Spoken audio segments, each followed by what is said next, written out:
Jeżeli kochasz amerykański death metal, brutalne wokale, niekulawe solóweczki oraz ciężar riffów, a wszystko podane w sposób ciut inny niż reszta załogi z Florydy, na pewno nie pogardzisz albumem Brutality Screams of Anguish.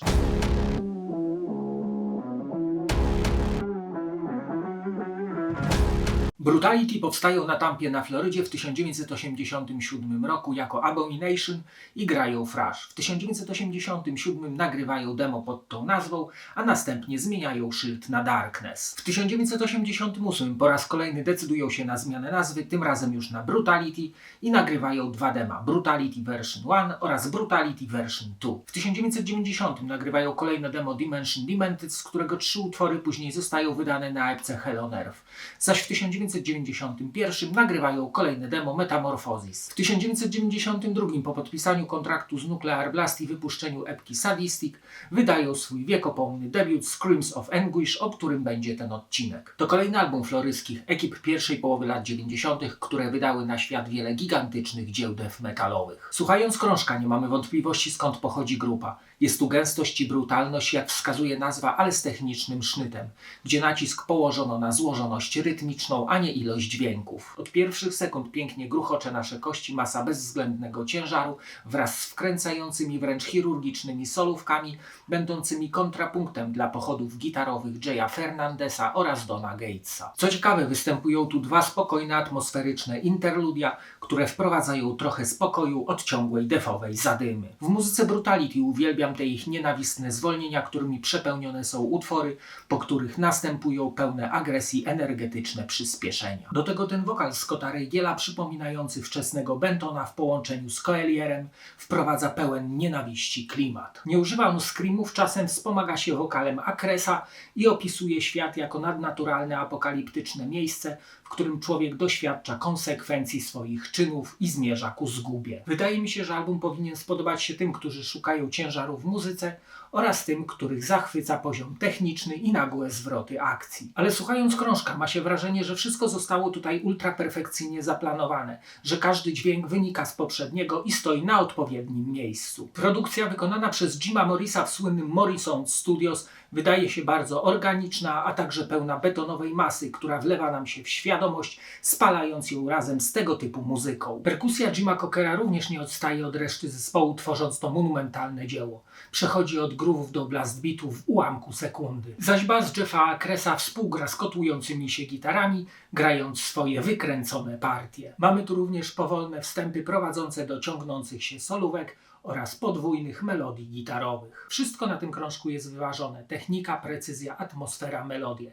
Czy tak wygląda death idealny? Screams of Anguish jest potężne, miażdżące, pełne złowrogiej siły, którą z powodzeniem można nazwać arcydziełem gatunku. A ja również mam tę niezwykłą satysfakcję, że krążek błyszczy w mojej kolekcji płytowej. To posłuchajmy teraz fragmentów tego deathowego mistrzostwa. Album rozpoczyna kawałek This Walls Shall Be Your Grave, od razu jest pięknie i masywnie, tak jak lubię. Szybkość przeplata się z ciężarem oraz głębokim grolem i technicznymi solówkami ze szczyptą melodii, która wychodzi poza uderzenia polirytmicznej perkusji. Utwór buduje majestat płyty, to potęga w najczystszym wydaniu. Tekst zaś przedstawia wizję psychicznego oraz fizycznego uwięzienia w stanie przypominającym obłęd bądź piekło.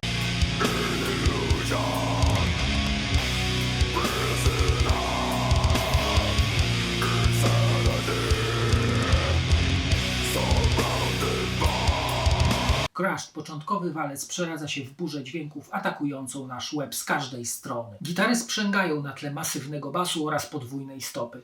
Następnie całość zwalnia, prowadząc nas do dźwięcząco płaczących solówek. Tekst maluje obraz masowej destrukcji, przemocy i terroru. To sąd ostateczny, wezwanie do konfrontacji z własną winą i upadkiem.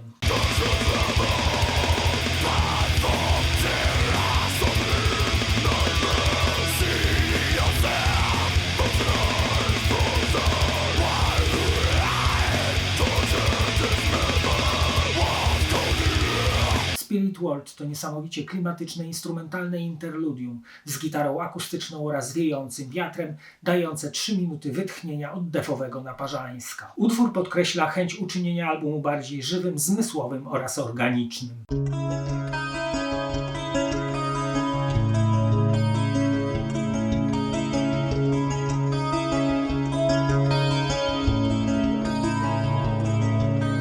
Krążek zamyka Spont Illusion z połamanym rytmem oraz groovem. To utwór jeszcze z czasów epki Sadistic, ale tutaj brzmi wręcz oszałamiająco. Krótkie, ale świdrująco melodyjne sola, do tego dzikość wymieszana z ciężarem 100-kilowego młota, pokręcone riffy, głęboki wokal Scotta to przepis na arcydzieło defowego wymiaru. Tekst przywołuje demony z innych wymiarów, które przemieniają świat na swój opętany sposób.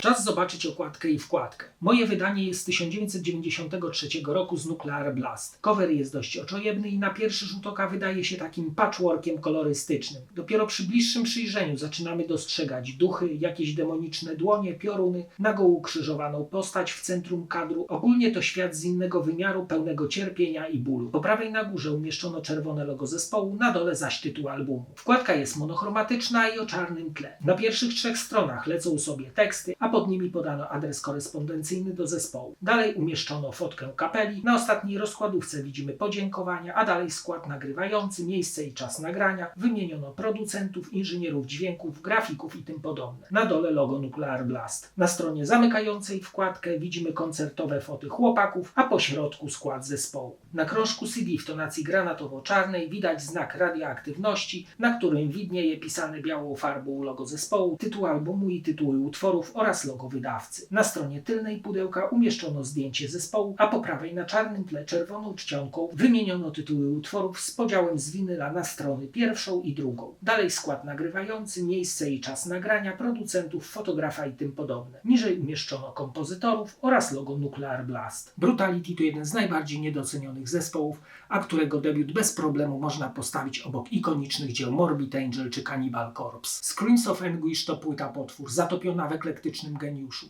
Melodyjna, ale nie przesłodzona, a to lubię najbardziej. A teraz zapraszam do oglądania kolejnego odcinka. Cześć!